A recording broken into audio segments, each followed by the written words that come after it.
Hello everyone! Welcome back to my YouTube channel. In today's video, we're going to talk about the most common excuses people use for not being able to become fluent in a foreign language. And I'm pretty sure you used some of those excuses in the past as well. Okay, let's move to our excuse number 1. I'm too old to learn a new language. Many people believe that age is a significant factor in language learning, but research has shown that it is not a determining factor. While children may have an easier time picking up a new language, adults can still become fluent with practice and dedication. In fact, studies have shown that adults may have certain advantages over children, such as prior knowledge of grammar and the ability to apply analytical thinking skills. I actually decided to ask my students from the speaking club what they think about it, because I have a lot of students from different countries at different stages of life. And I would really love to read this one response for you guys. I believe that it's a big no-no. I'm too old is usually a bad excuse to say that it's too late to learn a new language or to start something new. The fear of learning a new language could possibly come from pride or arrogance, because most of us don't like to make mistakes. And here you have it. I feel like one of the most common reasons why so many people always say that I'm too old, I'm not a kid anymore to learn a new language, is that they're just afraid to make mistakes. This fear of making mistakes should never stop you from doing anything you love,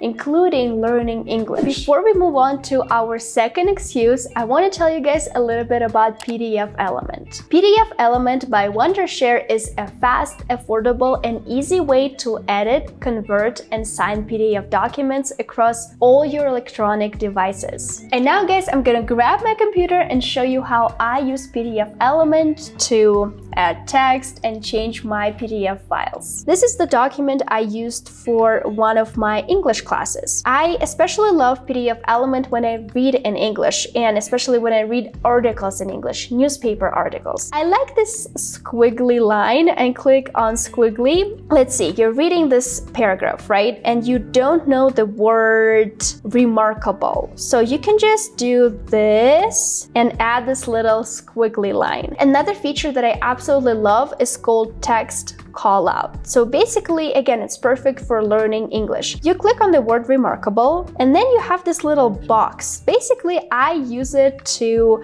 write the definition of each word. So remarkable, the meaning can be amazing or unique, right? Remarkable flavors. If you're interested in using PDFelement too, you can give them a try by clicking the link in the description. Excuse number 2 is I don't have enough time. Time is a precious resource, but it's important to prioritize language learning if you want to become fluent. You don't need to spend hours every day studying, but consistent practice over time is key. Consider incorporating language learning into your daily routine, such as listening to podcasts or practicing vocabulary during your commute. One of the reasons why my Spanish is not improving right now is that I don't have enough time. But in reality, I can always find time for the things that are important to me. And to be completely honest, the main reason why my Spanish is not improving right now is because it's not my priority, unfortunately, but I really do want to make it my priority and study the language every day. And what helps me usually is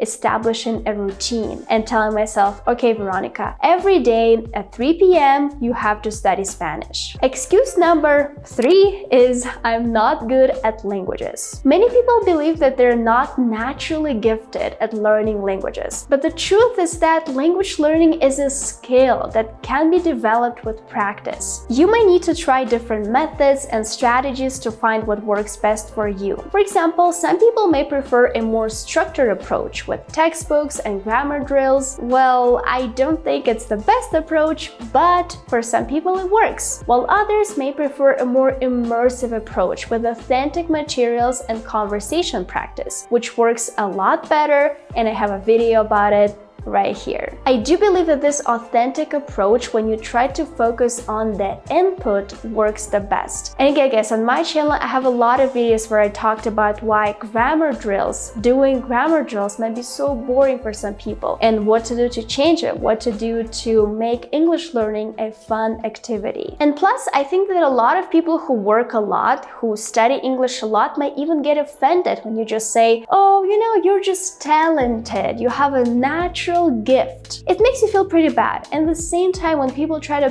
pick at your smallest mistakes, you lose motivation because you feel like you can't do it. You can't do anything because you constantly make mistakes, which is not true. Excuse number 4 is I don't live in a country where the language is spoken. While living in a country where the language is spoken can be helpful, it's not necessary to become fluent. With online resources and language exchange programs, you can still immerse yourself in the language. You could consider joining language learning communities, for example, my speaking club, or finding language exchange partners to practice speaking with. I've been living in Mexico for a year now, and it's embarrassing to admit that I barely speak the language. I don't live in an English-speaking country, but I speak English. Something for you guys to think about for sure. Excuse number 5 is I don't have anyone to practice with. While having someone to practice with can be helpful, it's not necessary to become fluent. You can practice speaking with native speakers online or through language exchange programs, or even practice speaking to yourself or recording yourself speaking. If you're curious about how I improve my English without talking to anyone, make sure to watch this video. I am from a small Russian town, and when I was in high school, I could only practice English with non-native speakers. However, I have to admit that my teachers were absolutely incredible. Yes, maybe sometimes they made certain mistakes in English, but still they were competent teachers and they made me fall in love with the language. Excuse number 6 is I'm too shy to speak the language. Many people feel self-conscious about speaking a new language, but it's important to remember that making mistakes is a natural part of the learning process. Don't be afraid to speak up and make mistakes, as they will help you improve. Consider finding a language learning community or language exchange partner who can provide a supportive environment for you to practice speaking and build your confidence. And a supportive environment is key. If you're constantly surrounded with people who criticize your English,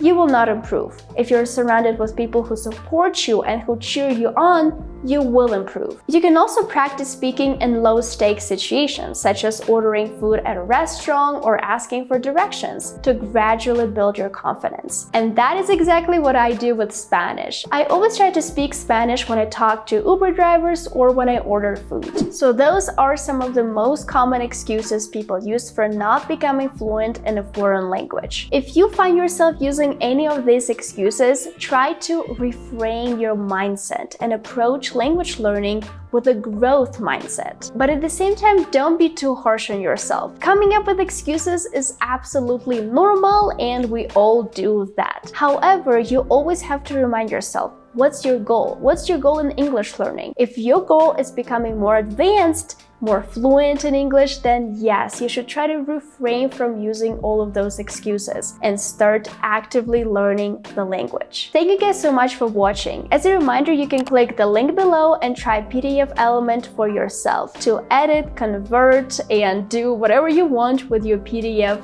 files. If you enjoyed this video, don't forget to hit the like button and subscribe to my channel for more language learning tips and resources. And I'll see you in my next video.